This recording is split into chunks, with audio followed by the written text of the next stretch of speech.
Então, bora para testemunho, parte 2. E passando todas aquelas questões de interceder, orar e ver, sabe? Tantas histórias, ouvir, né? Tantas histórias, ver a situação de cada um no leito da UTI, sabe? Como Deus, assim, me levou para um lugar onde eu posso dizer para vocês, meus irmãos, que ampliou a minha visão. E eu enxerguei tudo, espiritualmente e fisicamente. Eu simplesmente via Jesus do meu lado da cama, sentado numa cadeira, segurando a minha mão. Exatamente assim, sabe? No final de tudo, quando o Senhor me libertou ali, entrou e me libertou, ele já estava comigo, mas quando ele entrou na última tomada, né, de ação e me libertou daquela situação, eu consegui me ver com a armadura de Deus, toda a armadura de Deus, com muitas escoriações, muitas escoriações. E não só eu, mas como os anjos enormes, entendeu? Mas com muitas escoriações, mas sabia da minha vitória. E ali, quando eu fui entubada, eu também fui entubada porque eu também estava... a parte que eu entrei para ficar criticamente ruim foi porque eu não estive só com Covid. Eu peguei uma bactéria dentro do hospital, né, HPC, que é uma das piores, é aquela que é imbatível no sentido de combater com os antibióticos, né? É a pior zona, que antibiótico nenhum consegue tratar de tão forte que ela é, e ela não deixava tratar o Covid. E com isso me abatia cada vez mais. Mas o Senhor nunca deixou de me visitar, e eu senti que ele era comigo.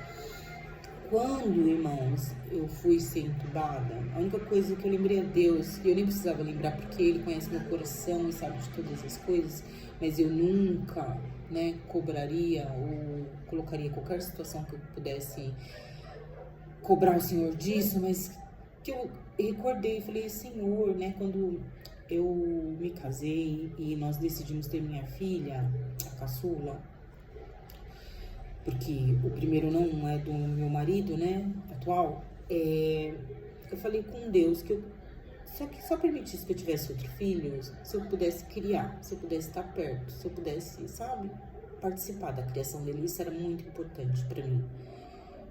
E 2 meses depois eu tava grávida. E eu não tinha nenhuma expectativa, irmãos, de engravidar, de verdade, não tinha, uma por causa da idade, eu já tinha 40 anos. Eu não achava que eu ia engravidar tão fácil, não achava nem que eu ia engravidar. E aí, 2 meses depois, eu tava grávida. E aí, minha filha, nessa fase, nesse momento, tava com 3 anos e meio. Então, pra mim, era muito duro pensar em deixar os filhos, principalmente a pequena, de 3 anos e meio. Porque eu falei, Senhor, eu não quero não poder criá-la, sabe? Eu não quero repetir essa situação. E ali eu só levei meu coração. Eu falei, Senhor, se tu tiveres misericórdia da minha vida, olhar pra mim, encontrar uma verdadeira adoradora, tem de misericórdia, me traz de volta pra casa, pra minha família. E aí nessa hora eu deixei eles me entubarem, né? E foi muito emocionante, porque a equipe inteira chorou junto comigo, sabe? Nesse momento, porque eu sou da área da saúde, sou farmacêutica e a gente sabe, assim, da intubação, que ela pode ter problemática, sabe? A intubação, a extubação, você pode ter parada, você pode ter complicações, então, assim, mas naquele momento, era a minha melhor opção, era a intubação, sabe? E quando eu voltei, foi uma alegria de saber, sabe, de abrir os olhos e entender que eu tava de novo, de volta, mas a bactéria não permitia que eu progredisse com a melhora. Até o momento, irmãos, que eu tive uma crise de tosse tão grande, que cuspi na tosse, cuspi algo que devia ser desse tamanho, tipo num tamanho de um macarrão parafuso, que tinha um chumaço, sabe, assim, tanto embaixo quanto em cima, metade era verde, que eu não sei se era bactéria ou o que, sabe, ou que tava realmente me fazendo mal. E ali, nossa, eu me assustei, na hora assim, eu me assustei. E aí o Senhor veio e falou comigo: calma, filha, sou eu entrando nesse momento com o teu processo de cura. Faço eu, nova todas as coisas. E nessa hora eu senti como se ele pegasse pelos meus dedos dos pés e soprasse. E ali eu fui sentindo, irmãos, de verdade, fui sentindo o ar, como se fosse inflando o meu corpo, sabe? Parecia que tava seco, secando. Ali eu fui sentindo. E a partir daquele momento eu comecei a melhorar. E 48 horas depois, eu estava saindo da UTI pro quarto. Então é Deus, né? Não tem como contestar, sabe? Eu fiquei 2 dias com um infectologista do meu lado, porque ele não acreditava. Ele fez questão de me mostrar o meu prontuário de 21 dias, que eram uns desse tamanho, sabe? De papéis. Ele falou que foi tentado tudo, todas as medicações, tudo que eles puderam. Eles foram incríveis comigo, sabe? Não desistiram de... Olha, tantos casos tristes, irmãos, dentro da UTI, sabe? Houve tantos casos, mas eles não abandonavam, sabe? Mesmo aquele que estava 3 meses lá, sabe? Entubado, eles conversavam todos os dias, eles louvavam na hora do banho, sabe? Assim, foi lindo, sabe? Foi lindo o trabalhar de Deus. E o mais lindo foi que o Senhor não fez a obra só comigo, sabe? Todos aqueles, nós 9 que estavam na UTI, o Senhor ressuscitou e o Senhor trouxe de volta para casa, sabe?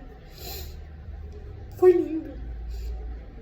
Esse paciente que estava há mais de 3 meses entubado, que voltou, eu achei até que ele ia sair antes de mim, da UTI. De tão bem, que ele simplesmente acordou e, sabe, como se fizesse levanta e anda. Foi lindo os milagres. Lindo, lindo, sabe? Teve uma senhora de 60 anos, que já tinha 60 anos. Tinha uma outra pessoa que estava com problemas renais, estava fazendo... Sabe? Gente, na fase mais crítica que você pode imaginar. E você vê a mão de Deus, sabe? Você vê a mão de Deus na vida de cada um daquelas pessoas que saíam, trabalhavam mais de 12 horas, porque às vezes não é fácil, a rotina, a escala deles não era fácil, sabe? Até para encontrar profissional, sabe? Que quisesse fazer os turnos, né? Cobrir. E Deus foi fiel, sabe? Deus foi fiel. Fiel. E como eu tô aqui para adorar, glorificar, exaltar, edificar, sabe? Para que Deus me use, me fale. E eu falei: Senhor, sabe? O meu voto é não me calar. O meu voto é contar por onde eu for, por onde eu passar, por onde tiver oportunidade. Eu vou louvar o seu nome, eu vou engrandecer o seu nome, porque tu és fiel e o Senhor foi na minha vida. Então, para mim foi um privilégio, uma responsabilidade muito grande, mas também um amor, porque depois de tudo que eu passei, ele comigo, sabe, sentir ele comigo em tudo, eu sei que não tem nada, sabe, nada que nos afasta do amor de Deus, não há nada. Quando você tem o coração em Cristo, ele vai com você para onde você for. Ele entra com você na caverna, na fornalha de fogo, sabe? Ele é com você na sua luta, na sua guerra. Não se preocupe, que o Senhor é contigo. Não se preocupe, não se preocupe. A gente não precisa ver, a gente precisa crer, a gente precisa ter fé, a gente precisa encher o nosso coração de esperança, porque ele vive, né? Ele é presente. Seu amor é de verdade. Ele te amou primeiro, ele te ama. O Senhor te ama, o Senhor te ama. Mais que tudo, o Senhor te ama. Deus é bom o tempo todo. O tempo todo. Deus é bom. Boa noite.